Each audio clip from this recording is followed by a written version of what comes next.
I'm a mathematician working primarily in algebraic geometry. But in the last year or so, under the influence of Dan Murphet and his crew, teammates, I've become very, very interested in SLT and its applications to machine learning.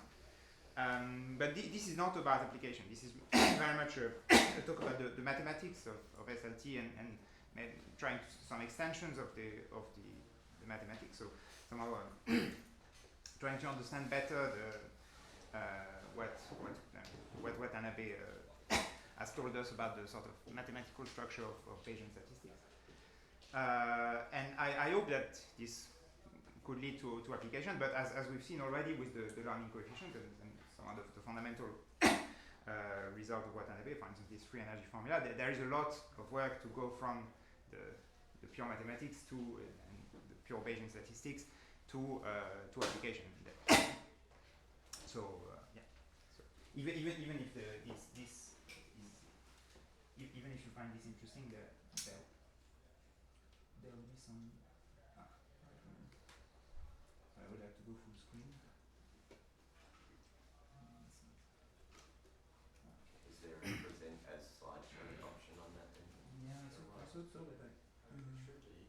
Present a slideshow there. Present a slide.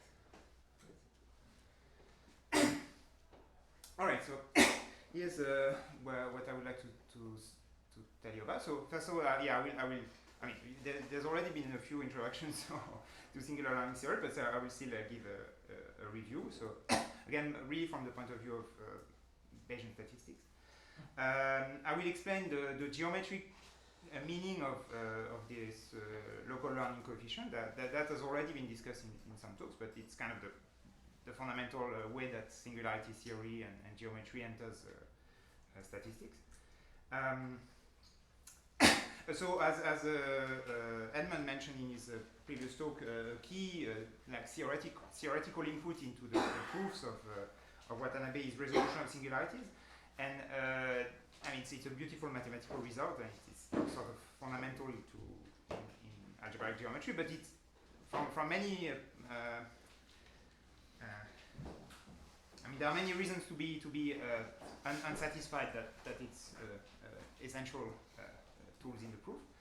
I will explain that there is more in Watanabe's work already in SLT than the learning coefficient, and there are Watanabe gives a somehow much more precise description of Bayesian statistic, and in particular the Bayesian posterior distribution than just the learning coefficient. I mean, in some sense, the learning coefficient is the first order information that you get, but there is the proof gives you much more, and then it's a matter of could we use this more refined information to do machine learning? This I don't know, but it's worth considering. Then I will explain that I mean, the end of the talk is about explaining a connection. Maybe let's say another geometric interpretation of the local learning coefficient in terms of what's called jet schemes, and yeah, I will try to convince you that at least it's one interesting way to think about this local learning coefficient. All right, so yeah, so what's singular learning theory? So it's a geometric way to think about statistical learning theory. And it's I mean, it's called singular learning theory because it's specifically designed to deal with singular statistical models such as deep neural network. And the key idea is that this link between geometry or singularity theory of the relative entropy function between the data generating process and the model, so seen as a function of the parameters of the model. And on the one hand, somehow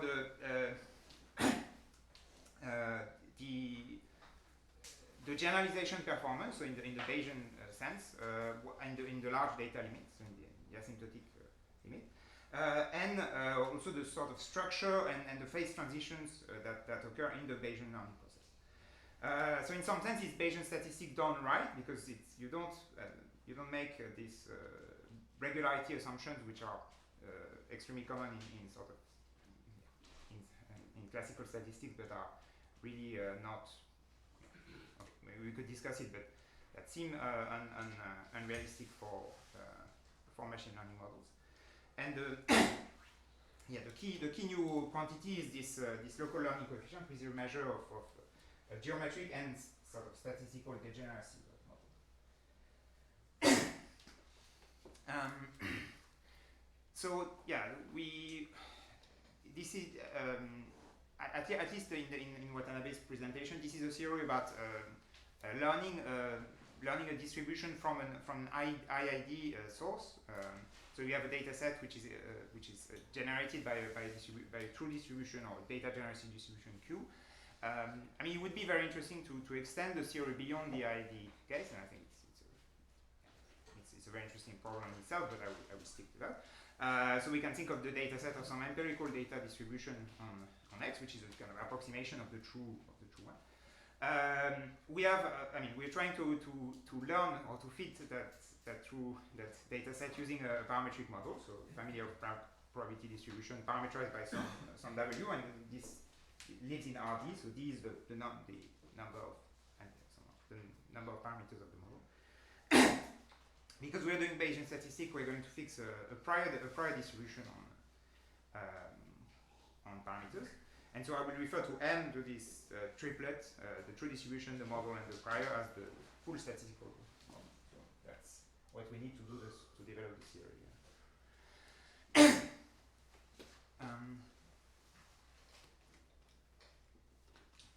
So we've already seen, if you've been to Edmund's talk, or you've seen some of these notations already, but yeah, so what are we trying to do? So we're trying to minimize the negative, we try to maximize the likelihood, so we're trying to minimize the negative log likelihood of our model on the data set DM.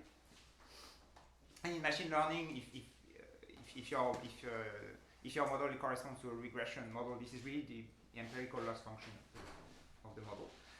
On the other hand, we can take this is something that we can compute, right? On the other hand, we can look at in this theoretical context, we can look at the expected negative log likelihood, which is the expectation over all possible data sets or over the true distribution. So that's a theoretical quantity, but so in machine learning it corresponds to the population loss function.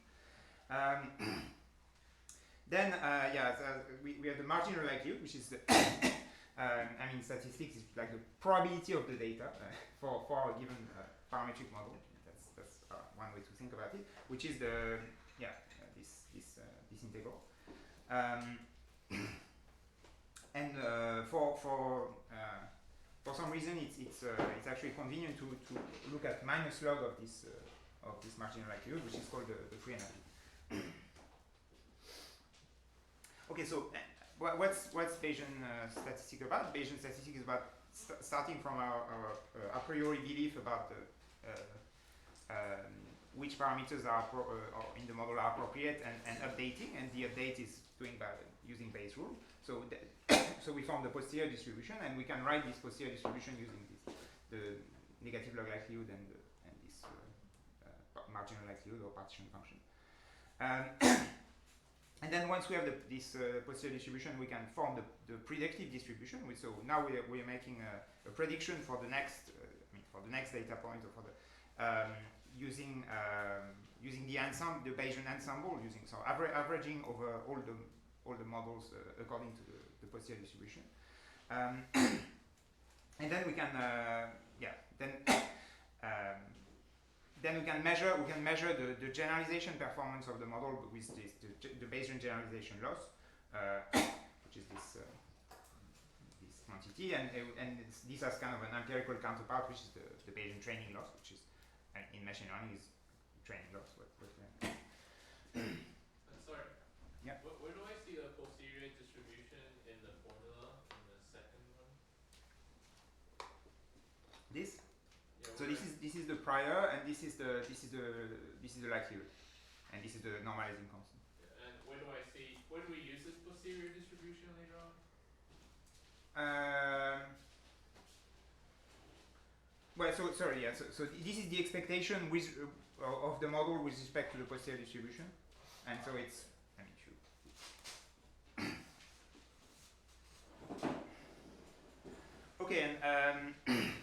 So as it turns out, as was known long before Watanabe, but there is this close connection between Bayesian statistic and information theory, but that becomes even more important maybe in SLT, which is that the key quantity from a theoretical point of view is this relative entropy function or KL divergence between the data generating distribution and the model. We can also write. It's closely related to this population loss. It's the population loss function minus the entropy of the true distribution. And there's a sort of an empirical version. So this Kn is again the empirical loss function minus the empirical entropy. And the basic idea of SLT, and how the proofs really proceed, is that the asymptotic of the learning process turned out to be controlled on the one hand by the geometry and the singularity theory of K. So, and this is somehow the average behavior, and then the fluctuation of Kn around the K depending on which particular data set we have to sample.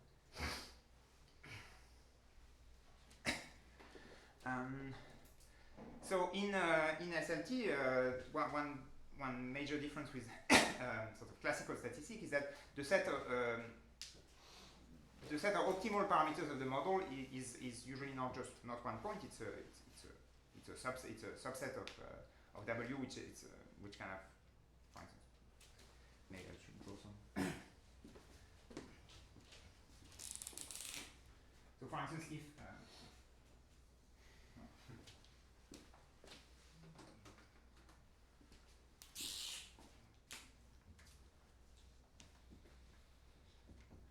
so in 2 dimensions, a kind of third model for this function K could look like this, like x2, y2, and then this set W0 of optimal parameters, so the set of minima of K is going to be the union of the two axes. So we see that it's not a point certainly, and it's not even a manifold. It's kind of this singularity. Okay, and we say that the model is realizable or well specified if the true distribution is actually in the model. So this is a quite unrealistic assumption in general, and the theory can actually be developed to some extent in the unrealizable setting, but for simplicity, I'm actually mostly going to assume.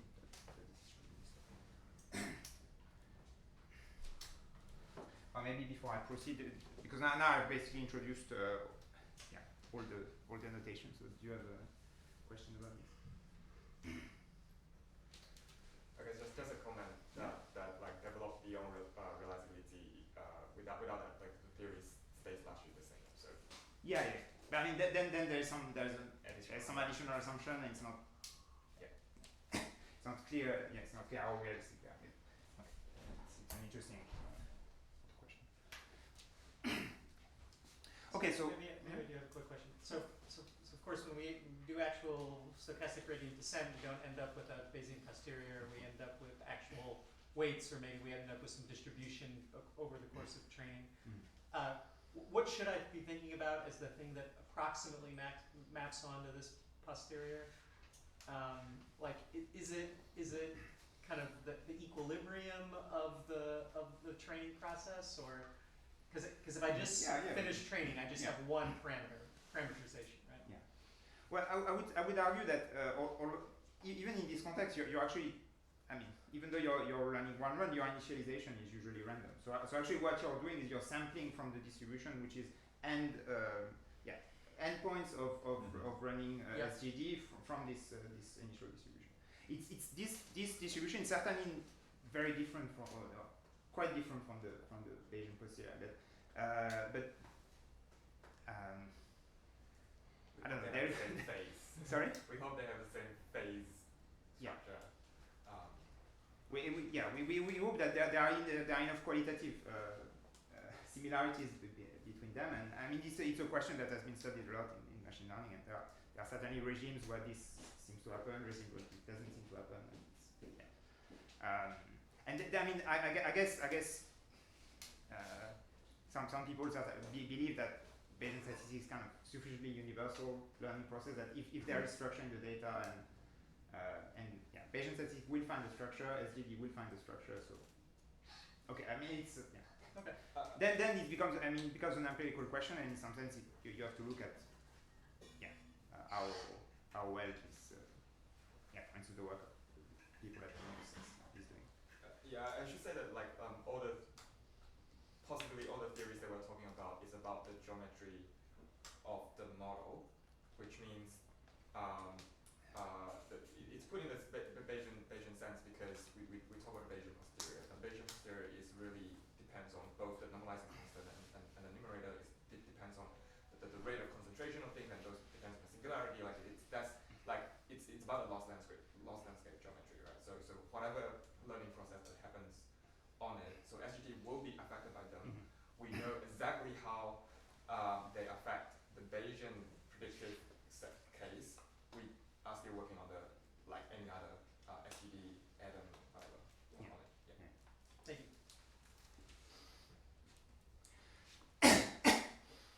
So in this talk, when I talk about statistical learning theory, I'm talking about something quite restrictive, which is I think already rich and interesting, and of course, then to translate it to practice, that's an empirical question.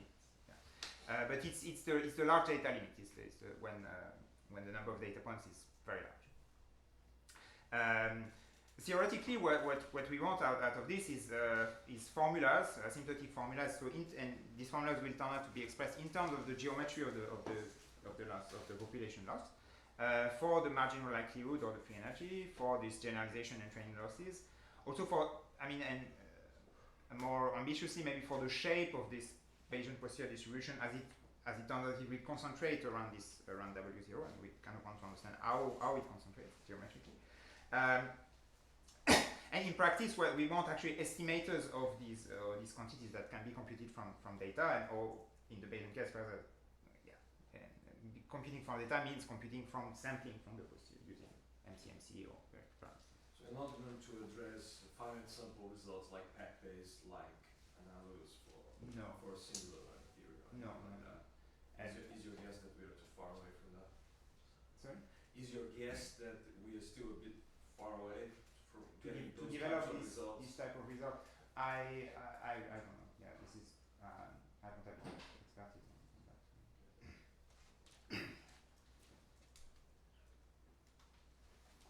So let me discuss briefly this difference between regular and singular model, if you haven't seen this. So a model is regular, and here we don't need a prior. It's only a function of the model and the true distribution. If this function k has a unique minimum, so in this case this W0 is just a point, and this minimum is non-degenerate, so the Hessian of k is positive definite, and otherwise we say that it's singular. And when the model is realizable, this Hessian of k is the Fisher information matrix, so it's a classical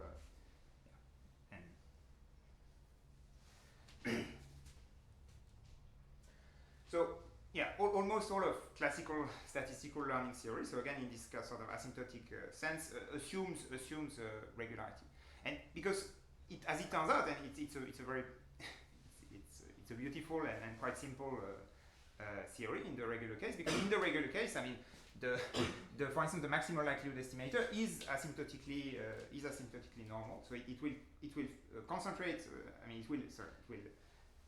We concentrate around this optimal W star, and then the fluctuations will be given by normal distribution, which sort of peaks as the number of data points grows. In singular model, for instance, the MLE it just cannot be asymptotically normal, because which points will it converge to in this context where you have many sort of optimal. Okay. You may also know that in regular statistics you have the Kramer-Rao bound, which precisely relates this the Fisher information matrix with the variance of estimators of optimal parameter of the optimal parameter. In the singular case, Kramer-Rao tells you that there is no unbiased finite variance point estimator of optimal parameter. So, in some sense, for a singular model, trying to do MLE or trying to do point-wise estimation is a bad idea. You should try to either do full Bayesian statistic, which is in general not very practical, or try to do something closer to the Bayesian setting. So again in classical statistical learning theory, the Bayesian posterior is asymptotically normal. This is the so-called Bernstein-von Mises theorem.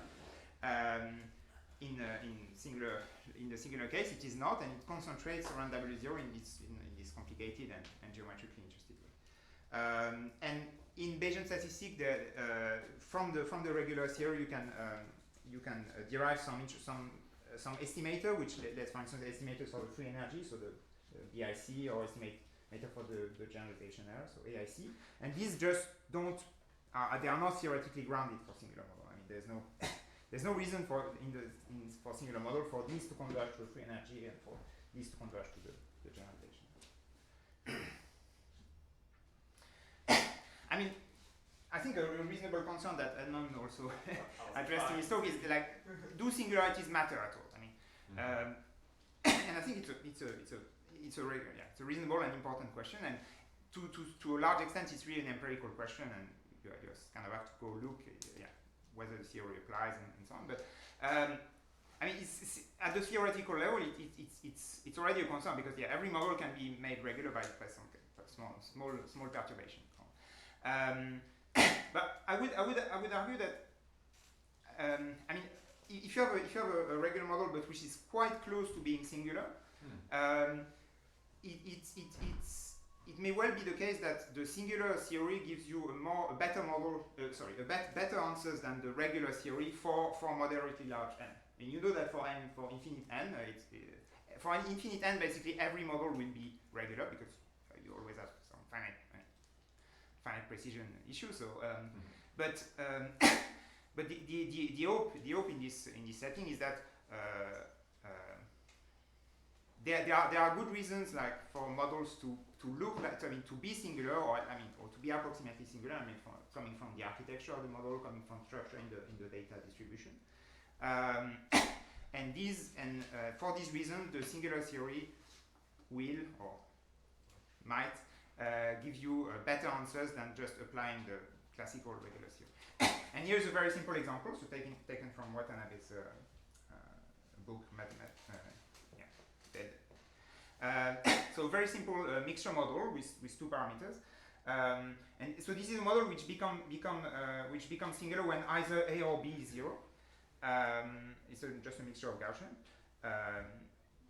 and if you take these two parameters, so which is certainly neither of those are 0, so this is a regular model. But nevertheless, if you look at the Bayesian posterior for 1000 points, so for this very simple two-dimensional model, they are very far from being Gaussian. I mean, if you want to pretend that this is a Gaussian distribution, be my guest. But I wouldn't want to do that. And so what I mean is in some sense, this distribution is closer to the singular the singular posterior that you would get for the model 0, 0, which then will be concentrated on this. I mean, in this case, actually just this. Just a comment. I think that kind of the conceptual reason why singularities arguably matter is because kind of the real world data have some regularity. Like, the reason we are able to learn complicated data at all is because it contains some strong regularities. And I guess the claim should be that those regularities can be expressed in the form of, the weights lined on the singular subvariety or whatever. I guess a similar comment, like, too, which is like the regularity might be like the noise of the data, the lower, the high frequency features of the data, like, will make things regular, but the singular part might actually correspond to very legible data. The other thing I also comment is, like, I think finite precision in real data actually makes singularity matters more. So if you squint that, then suddenly the volume that you are concerned with suddenly includes the singular sets. Yeah. I mean, at the end of the day, everything that we're doing is discrete, right? So we just we're looking at and so the question is, if you take this discrete object and you look at it at some scale, because that scale is relevant to whatever method or you're using, does this object looks more like a manifold or look like something? Yeah, something. Okay, so so let's so I will just state these the main results of SLT that have already appeared in several times. So we have a singular model and we make some technical assumptions. So in some sense the main one, but which again is kind of a theoretical idealization, is that we assume that the model is sort of depends in a real analytic way in the parameter, and the parameter space is compact. Again, as Edmund said, this is just to show some convergence things, and there are more technical assumptions. Maybe a bit more serious, but convenient. I'm going to assume that the model is realizable, and I'm going to assume again. This is mostly for simplicity. That the prior on W0 is positive. So yeah. Sumio Watanabe wrote these two beautiful books. So I encourage you to look at them if you're more interested. So here are the main formula, arguably the main formula. So there is this geometric invariant, so this lambda, this learning coefficient of the model. It's really an invariant of the singularities of this function k around this set W0 of optimal parameter, which such that first of all we have an asymptotic formula for the free energy. So I'm writing the simplest possible form here. So here this is like the average of the free energy over all data sets. So this is n times the minimal loss. Plus this lambda log n, so this learning coefficient controls the next order term after the main term, which is given by the loss. Then there's the log n term. And similarly, the generalization loss, or the average generalization loss, is the minimal loss plus lambda over n plus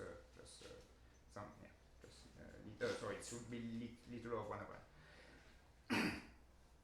So the geometry of K controls both the posterior concentration, because you can show that the free energy, and especially if you look at the free energy of submodels of the model, that tells you how the posterior concentrates. So I'm not going.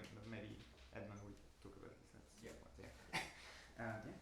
The local learning coefficient is not invariant under model reparameterization, right? The theoretical one is invariant under any analytical parameterization. So it should be pretty robust under any reparameterization. Under diffeomorphism, but not any. So if you do x cubed, right? That's what I was thinking. That's not a diffeomorphism at 0. I see. So when you say invariant, you mean invariant. Okay. It's an invariant of this real analytic function. So if you want, it's an invariant of the Taylor expansion of the function around W0. So if you do anything that messes up with this Taylor expansion. Okay.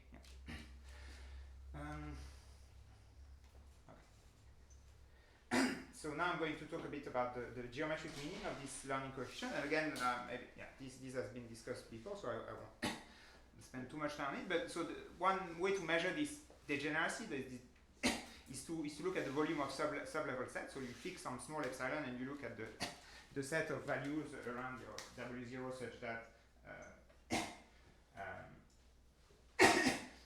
k is less than epsilon, and you look at the asymptotic behavior, so as epsilon goes to 0, and as it turns out that for analytic function there's kind of a universal behavior, which is that there's a constant, and the constant really depends on a lot of things, so we kind of let's ignore it. But then the next term is epsilon to the lambda, so the learning coefficient, and this is kind of the lower order term. Again, let's ignore it. So this is probably the easiest geometric interpretation of the learning coefficient. It tells you about this volume scaling scaling behavior of sublevels, volume of sublevels. Are there any results about defining a local learning coefficient at a certain scale? Like anything formal you can say about that? I get that it's like well defined in some limit, but can you work with it defined at some scale? I don't have a good answer for that. Talk about that tomorrow. Okay. Yeah. Thank you. So yeah, so then there's a local version which is you fix some optimal parameter and you look at some small enough neighborhood and you look at the volume but only in that intersected with that ball, and you look at the behavior, the scaling behavior there. And so that's the local learning coefficient, and yeah, this makes so a small local learning coefficient means that the model is more degenerate around that parameter. So here are some basic properties of this invariant. So yeah, as I said, it's invariant under analytical parameterization. So in that sense, it's supposed to be more, for instance, more robust than something like the Hessian determinant of it. So yeah. Formulas. It may be complete nonsense, of course, but they are suspiciously similar to how you measure fractal dimensions and volumes. And I was wondering, is there anything known about the link between these? Talk to me. Yes. But yes. That has been It thinking. is just a fractal dimension. Yes. Okay. Yeah. The It answer is is fractal yes. dimension, I think. Okay. There's nothing mysterious about it, really. Well, I don't know. I think that's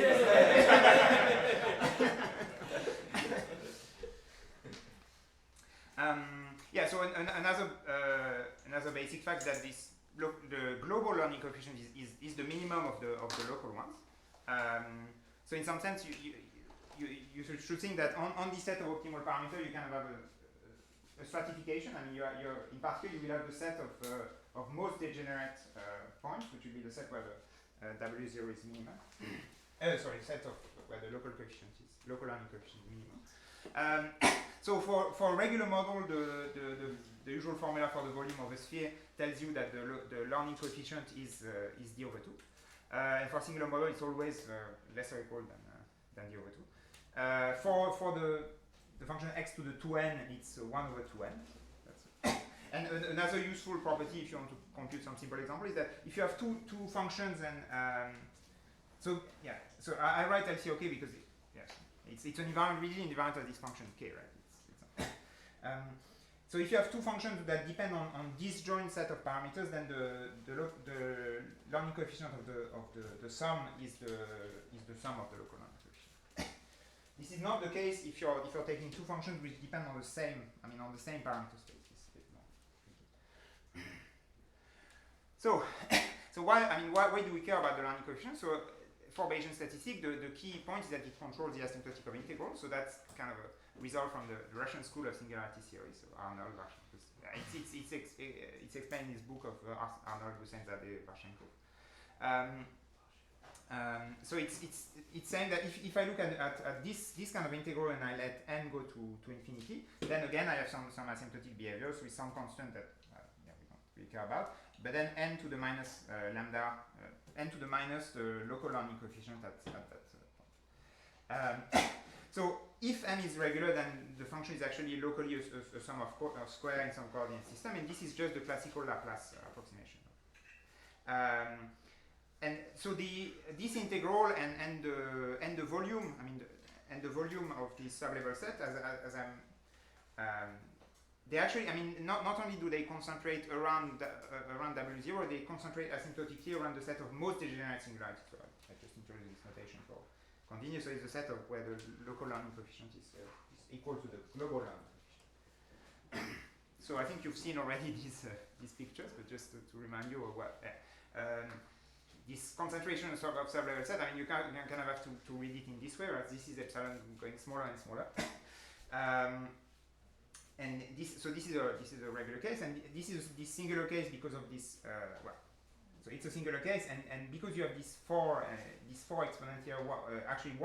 The most degenerate locus is actually only one of the two branches, and you see that as epsilon goes to 0, most of the mass, most of the volume concentrates around one of the branches. And those are kind of similar picture, but for the concentration of Laplace integral that I took from a talk from Watanabe. So here this means like the integral of this function. Here there's not really an asymptotic behavior. This is just for a fixed value, but already you see that most of the integral is actually concentrated around the singularity, the singularity of this function. And this is a maybe even more striking case here. So this W0, this locus is one point and a curve, but actually most of the integral is around the point because it has because the singularity there has a smaller Lehalleur coefficient. So I'm wondering, in this picture here, which I've seen before, it's great. I mean, is this wrong? Does this show that Bayesian inference is bad in some way? Like it shouldn't be concentrating around 0, 0, but it is because. Does that make sense? That question? Yeah, but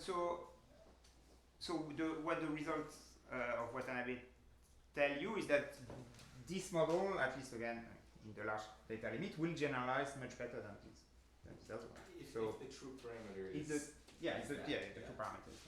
I mean, so what it's saying is essentially there's an inductive bias towards that point over the line, which depends on whether or not that inductive bias is a good one or something. Right, but sort of by definition, right, all like the line and the point are equally good models of reality.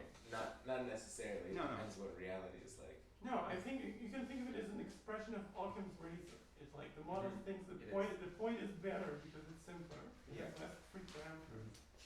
Oh, that's interesting. Yeah. Okay. So I have to think about that a lot. That's very interesting here. Or you can also think of it in terms of minimal description length, for instance. Edmund has been thinking about how to adapt classical minimal description length to a singular setting. Thank you. Yeah, I guess how I would think about it, I mean, we might think that this is the right sort of simplicity prior, but also, like, I could have whatever sort of opinion about how much I think the point versus the line is likely, but we've sort of made that choice when we said that the prior is continuous, so the prior has a density function rather than the prior being singular. Yeah, that's. I have to say I'm not sure about how to think about that. I mean, this isn't 45 minutes in. Yep. Isn't it just sufficient for the prior to have support over all the entire variety, and then in the limit it's just going to become non-linear? Well, the prior has support, but also the prior has a density function. But there are measures that don't have density function.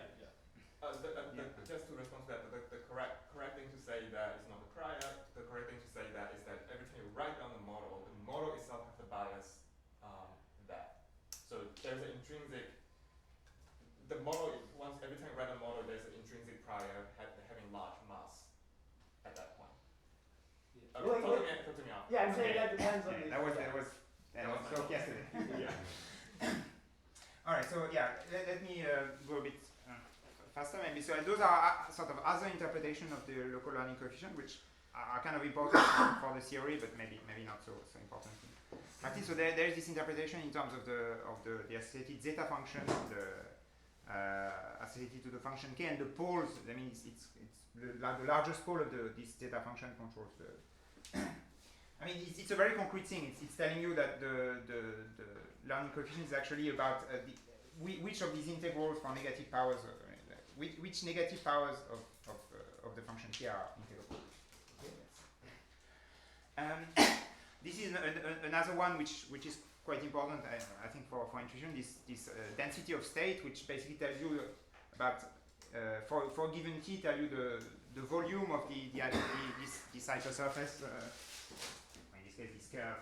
So the length of this curve, and now that and the asymptotic behavior as t goes to 0. Okay, so we have these four interpretations. I'm going to mention these two more. So this local learning coefficient is actually it has some life. I mean, it had a life before SLT, and it's been studied, for instance, in this Russian school in singularity theory, but also in analysis, in some applications in mathematical physics, like in optics. Under various names, so this real log-canonical threshold, which is kind of the name in algebraic geometry, or oscillation index, critical integrability index, etc. There is also an analog in for complex analytic functions, and which is called the log-canonical threshold. It's actually been studied a lot in geometry, but unfortunately, as far many techniques there do not seem to apply to lambda. And I was more familiar somehow with this kind of thing. And the one exception that I could find of a technique which kind of translates to the real case and hopefully can be connected to SLT is this topic of objects. Okay, so something briefly about resolution of singularity. So again, the definition was in Edmund's talk, but maybe rather than looking at the details, I mean this is really a way to simplify the singularity by a change of variable. And there is this quite deep theorem that this is always possible. That basically you can always up to some reasonable change of variable, let's say, bring your function k to a monomial form, to a product. I mean, so something like this, but with very different exponents. So I mean, the resolution of singularities are great because monomials are great. They're very simple function, and you can't ask for much better than a monomial. And for SLT, this means that when you want to compute integrals, then you can use this base change and the base change formula, and the resolution only gives you some this monomial thing in locally, so then you need to do some patching, some partitions of unity. But using this, you can turn integrals involving the function k on w. So for instance, these Laplace type integrals that come up in the posterior distribution into simpler integrals on the source of the distribution. So one consequence is that there is a kind of simple formula in terms. I mean, if you are given a resolution of singularities, there is a kind of simple formula for lambda. I mean, at the theoretical level, it's kind of so far it's really the only way to prove the theorems in SLT. So okay, if you care about proofs, you kind of have to go into this at some point. And it's a basic tool in algebraic geometry. But unfortunately, I mean, they're basically impossible to construct for any realistic model. And even for toy models where you have k is a simple polynomial function, it's very difficult to do. Like it's really it's a kind of hard problem in computational algebraic geometry. I think the best known algorithm are kind of double exponential in the number of variables. It's really bad. Is there a formal hardness theorem or it's just not known? No, it's not. There might be a miracle if there's some good algorithm we just don't know. I don't know of any lower bound, but yeah. I mean, okay, that's one thing, but there's conceptually there's also for me the more fundamental reason to distrust resolution of singularities is that they are not unique, and choosing one has no statistical.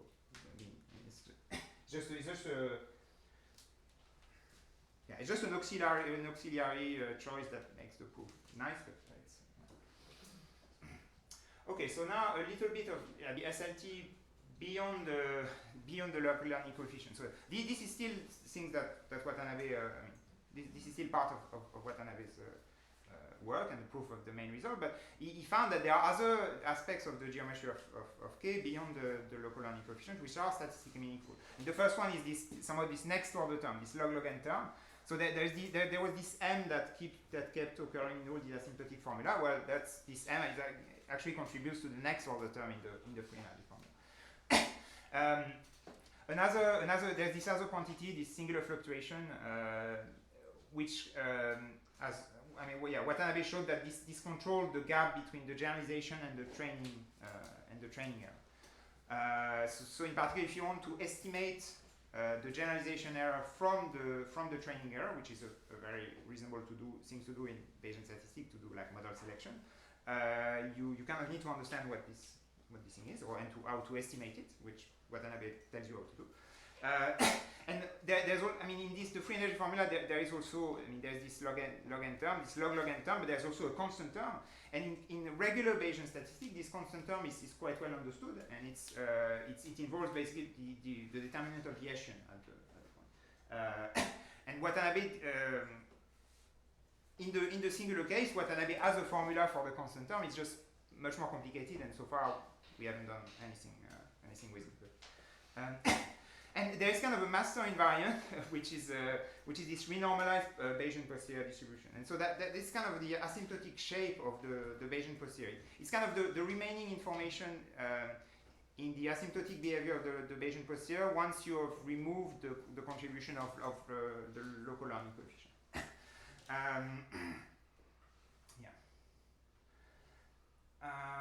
Maybe I don't. Yeah, I just want to say. Format is still at lunch. Yeah. But that's always good. Yeah, talk about Zalman. Just Yeah. so you know that. Yeah, no, yeah. Stay for a while.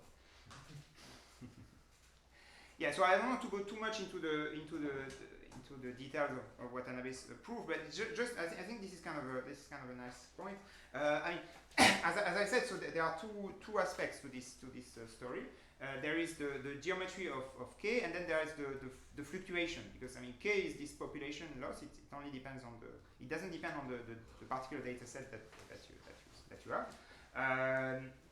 So you have to control the difference between K and Kn, between the population loss and the empirical loss.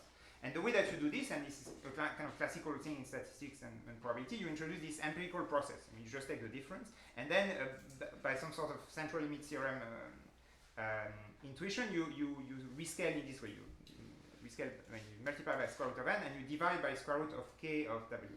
So this doesn't make sense, right? This only makes sense when k is not 0, so it makes sense outside of w0. But one contribution of Watanabe is that you can actually make sense of this after passing to the resolution. And this is kind of one of the main results of one of the main result that goes into the proof, is that this then converges to a Gaussian process. So in some sense, there is asymptotic normality in SLT. It's just kind of hidden. You only have asymptotic normality after passing to a resolution.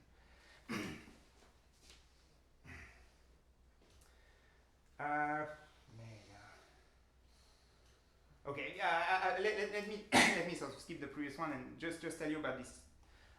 So this is in some sense, this is maybe the main result of in the main technical result in SLT. So you have this. This is the Bayesian posterior. It's not quite right. This is not normalized, right? So you don't divide by the partition function. So this turns out to have a kind of asymptotic expansion, and this asymptotic expansion kind of only makes sense as a distribution, like a distribution here in the sense of like Schwartz distribution. So it's kind of a function, a singular function, which kind of has singularities which are actually concentrated on W0. So you see these two terms, and these two terms will then immediately give you the corresponding terms in the free energy formula. Then you have a kind of mysterious distribution, but that's supported on. This is really a singular object. It's really supported on this most degenerate parameter, and then you have this integral, which is kind of the fluctuation. So where this empirical process comes in. So from this, you get the free energy formula as kind of an immediate consequence. You integrate this over. You integrate 1. I mean, and you take the log, and you get the free energy formula, and this gives you a kind of very complicated formula for the constant term as well, which comes out of this. There is actually a more explicit formula, and that's how Watanabe presents it more in his book. There's a more explicit formula, but only after passing to a resolution. So, and again, as I said, this is maybe not so useful. So this is actually not enough to describe the asymptotic shape of the Bayesian posterior. But you have to modify this formula a tiny bit, and to get this object called the renormalized Bayesian posterior. I mean, you see the expression is essentially the same thing. The only thing that Watanabe noticed is that you have to add yourself the flexibility of integrating function of t. So here this t is it's probably not okay, but t is actually k of w. So integrating functions.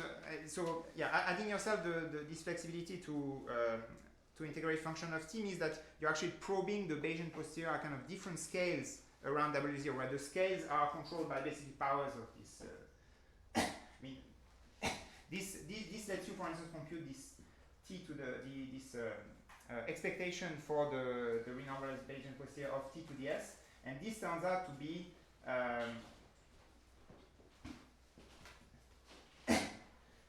to be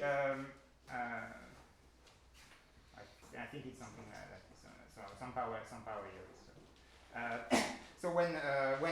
So this gives you an approximation of the posterior expectation of this of powers of k, not just one. I mean, which was the previous slide, but arbitrary powers of k, in terms of this renormalized Bayesian posterior. And basically, all the results from SLT, like all the theoretical results that are not the free energy formula, they come from applying this, taking this and computing an asymptotic expansion for the cumulant generating function. So it goes through this this mechanism of this cumulant generating function. I'm going to go. If you like statistics or physics, you probably like cumulant. Okay, so I think singular learning theory opens kind of quite deep, at least at the theoretical level. It's kind of deep connection between geometry and statistics.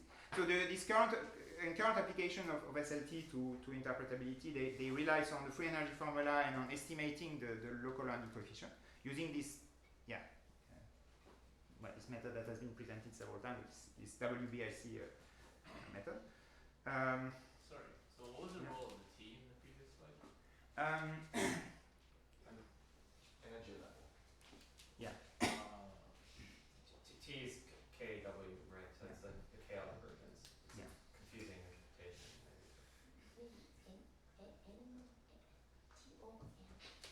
Oh, T over N. Which? So, because first Pepin showed the proof using T for sorry. after he changed. Sorry. So then there's probably something.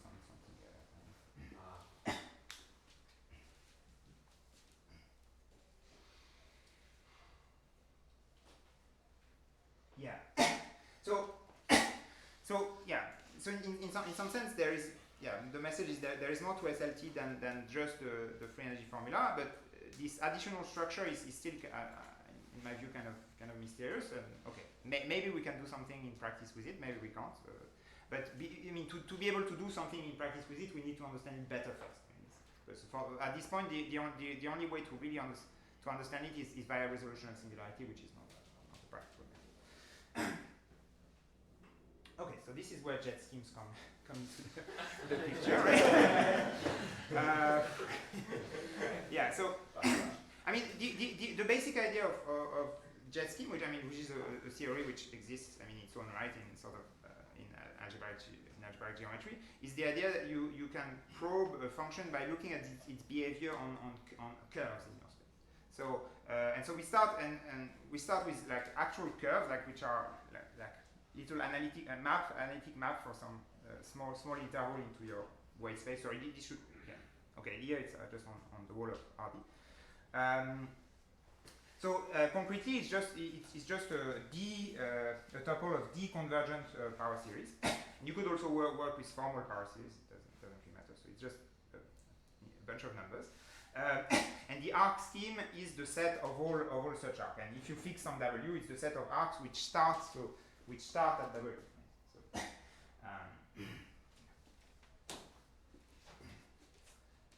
So you should think of an arc as some kind of germ of curve which starts at a point, and then you first have to give yourself a tangent direction, then a kind of second order correction, then third order. Then we talk about jets, and jets are just what happens when you truncate the Taylor expansion to some fixed order. So you introduce this equivalence relation. So two arcs are the same if they have the same Taylor expansion up to order n. And then you take the equivalence classes and you get this jet scheme. So this jet scheme, it's a very concrete object. It's just parameter because you have coordinates on it which are just the coefficient of this Taylor expansion. So it's just this jet scheme of W is just a copy of W which tells you where you start, and then R to the MD, which are all the Taylor coefficients that you need to.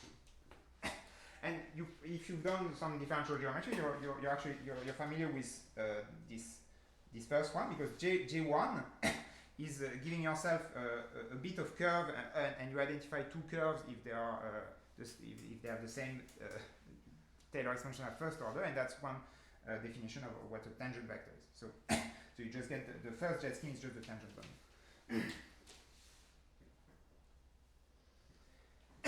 So far this was kind of jet scheme on the whole it's jet scheme of the whole space. But now we fix a function, and so the jet scheme of a real analytic function is you look at those jets which are kind of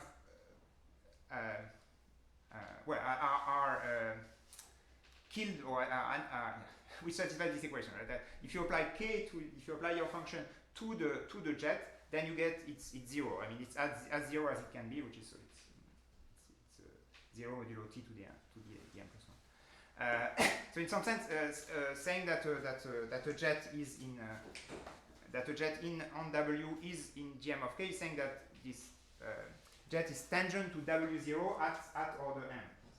But this notion of being tangent to order m is actually depends on the function k itself. It's not just it's not a property just of these. Maybe you can give an example. Yeah. Wait, I mean, why is it not just the property of W0? Why does it depend on k but not just? Yeah, I'll do an example in a minute, and that will be quite clear. So yeah, these jet scheme they are a bit like W0. They are not manifolds. They can have lots of irreducible components. And the way that I think about, the irreducible components kind of give you the qualitatively different way to be tangent to W0 at some order. And can we see K as a kind of view onto the curve that distorts it further, and then basically you look at just basically the joint jets of the curve gamma and K applied to gamma? Is that what we're doing? No, I'm not sure exactly. So basically, I'm trying to understand what K is doing. Basically, what you're doing with K, if I understand correctly, you send gamma through K, and then you look at the jet properties of this combined function. Yeah, but I think I'll just do an example, and it will be okay. So yes, maybe let's just do x squared in dimension 1. So k of x is x squared. So what you do is you take a sort of you take your formal power series. You just need to go up. Actually, you just need to go up to m. You square it, and then you expand it as a function of. And then you look at the resulting equation. So the equation of the mth jet scheme of x squared. So there's x0 is square equal to 0. So you just take this expansion. So this looks maybe a bit complicated, but actually, if you solve this recursively, you see that this is the next thing.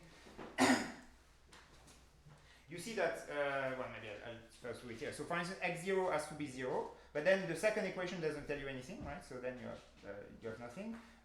Then the third equation becomes x1 squared is equal to 0. And so you get that the mth jet scheme of x squared is actually given by this kind of thing. So only the first half of the coefficient has to be 0, and the other are kind of unconstrained. Maybe so this is just another example to convince you that that this can be a bit more complicated. So if I take xy instead of then you work out the equation, but then there you see that it's slightly more complicated. The first equation tells you that either x0 or y0 is 0, and then you have to make a choice. So if you choose x0 is 0, then the second equation becomes x1 y0, and then you have again a choice. And you see that basically you have a tree of choices, and this will lead to a bunch of irreducible components. So in this case, actually, there are like n plus 2 irreducible components, and they are each a copy of this Rn plus 1, but they kind of intersect in some not so complicated, but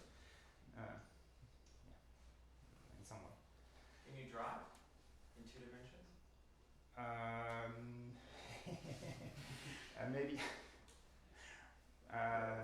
Maybe not now. Only J1 Okay, I mean, let me. Yeah. But is it just an intersection, like a crossing? Are the intersections just cross? Hyperplanes.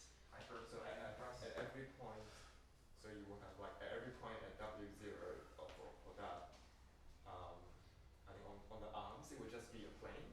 Yeah. And then I think it changed at the Yeah, it's not so bad. Yeah. yeah.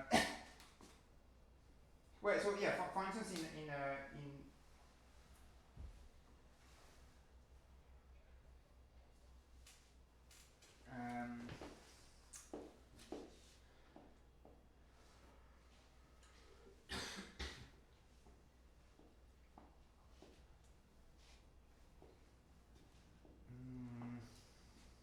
Well, maybe it's not. yeah, no, sorry, yeah, sorry. I think I could, but maybe it's not. Okay, what's the punchline? Right. The punchline so far is the following theorem. So which I proved by adapting a sort of classical result of Mirscher-Mushtata in complex algebraic geometry. So which is that there is this connection between the learning coefficient and the dimension, or rather the codimension of the jet scheme of the function inside the. And if you're not so familiar with codimension, maybe this is a more intuitive formula. So it's d minus the maximum of this. You take the dimension of this jet scheme, which we tend to grow linearly with m, and you sort of you normalize, you divide by n plus 1, and that's what the learning coefficient is. So this is telling you qualitatively that the more degenerate the function k is, so the smaller the learning coefficient is, the larger the jet scheme are. So you have more, if the more degenerate your singularities are, the more ways you have to sort of being close to them or being tangent to them. That's the geometric intuition. Maybe. Yeah. So, yeah, we did put more time in, but it is lunch, so yeah. Wanna Yeah, no, I'll just wrap up. And so the current proof of Mushtata's formula that is not very satisfactory. I mean, I'm not so happy with it. The main reason is that it uses resolution singularities. But I mean, the nice thing about the statement is that it is independent of resolution singularities. The jet scheme is a really this jet scheme of the function. They are like interesting intrinsic geometric objects that do not depend on the choice of a resolution singularity, and that I hope are actually statistically meaningful, unlike the resolution. And so what I've been looking for and working on is kind of a more direct analytic or probabilistic relationship between the jet scheme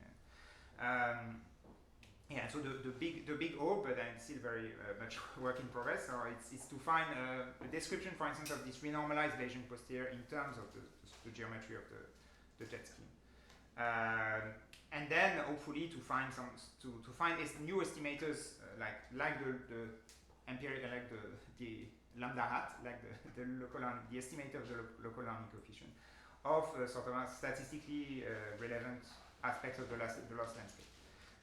And the main intuition is that when we're doing SGLD, when we're sampling from the posterior distribution, what we are doing is actually a kind of discretized version of solution of a differential equation, or rather a stochastic differential equation. And so, in this, when we're doing stochastic gradient MCMC, I mean, at the end, we're throwing a lot of information, because we're considering this set of points just as a set of points that we integrate over, rather than an actual trajectory into the space. And I think that in the trajectory themselves there is statistical information, and that's what I would like to catch. And in some sense, this is much closer to machine learning, right? The jet scheme is about the behavior of curves in the space rather than integrals over the space. So, So, to make another connection maybe with machine learning is, and tell me if you agree with this. So in machine learning, there's this sort of idea that if you have broader Bayesians, those are simpler solutions and they generalize better, which is a little tricky because what do you really mean by broad Bayesians? But would you say that maybe jet schemes formalize more how the sort of neighborhood looks and this kind of intuition? Yeah. So like, so what this Mustata's formula is telling you is that the broader the Bayesian, the more your curves will sort of tend to stay in there. So it is sort of it sort of bridges between the sort of the integrals or the volumes, equation of broadness and the dynamical.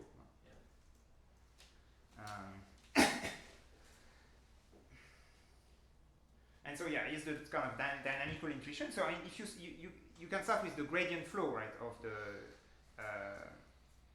I mean, before going to sort of more noisy or discrete version, you can start just with the gradient flow of the function k. So gradient descent. And then if you look at solution of the gradient flow and starting at different points in the space, then I mean, for every starting point you get a solution, and that solution is perfectly analytic. So you can differentiate it. You can take Taylor expansion, and that gives you points in the jet scheme. And what happens is that if you start close to a singularity, and for the jets which are kind of close to the jet scheme at a critical point, the gradient flow will keep them close to the jet scheme. And so the intuition is that this should be sensitive to the geometry of the jet scheme itself.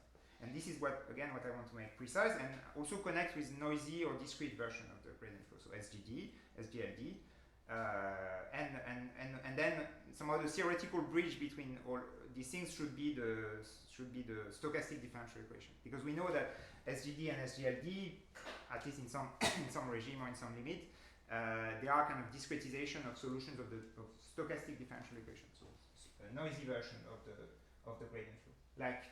And the simplest one being the sort of Langevin stochastic differential equation. Yeah. Well, just maybe if you could try and wrap up. I mean, I'm basically done. I mean, because we sort of get to the point where I'm still working and I don't know what to do. But so if you take this stochastic differential equation, I mean. Physicists sort of will tell you that stochastic differential equation, they induce like a measure on the space of all paths, and maybe we should just take the Taylor expansion on that and get measures on this ambient jet scheme, which would sort of concentrate in some limit to the jet scheme of the function. But this doesn't make sense because on a short time scale, I mean, when you on a short time scale, any stochastic differential equation is Brownian motion. Is a diffusion, is a Brownian motion. So the noise term drowns the drift, and the solutions are almost surely not differentiable. To see the effect of the drift, you have to integrate over time, or you have to do something else. And I'm not an expert at all on probability or stochastic analysis, but I've been trying to learn it because of this problem, basically. And it seems that there are some tools which are relevant to the job. I'm still trying to fit the pieces together. Right? So one thing that you can do is to somehow let the noise goes to zero. And what happens when you let the noise goes to zero and you fix endpoints is that there is a kind of most likely pass between them, which is called the instanton pass, and this one is actually more regular, and this one you can differentiate. So that's one way to produce jets out of the stochastic differential equation. And the other one is you take a sequence of smooth approximation of the noise term, take the Taylor expansion, because now you have a random ODE rather than a stochastic differential equation, so you can take Taylor expansion of solution and get some measures, and then try to renormalize the limit, because you have to take the limit of this sequence of smooth approximation. And there are really tools in stochastic analysis, which, in particular, this rough path theory, which are kind of designed for this kind of problem. But that's about it.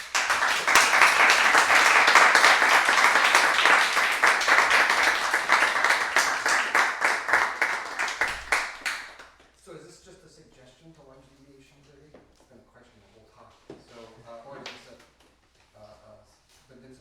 I'm actually integrating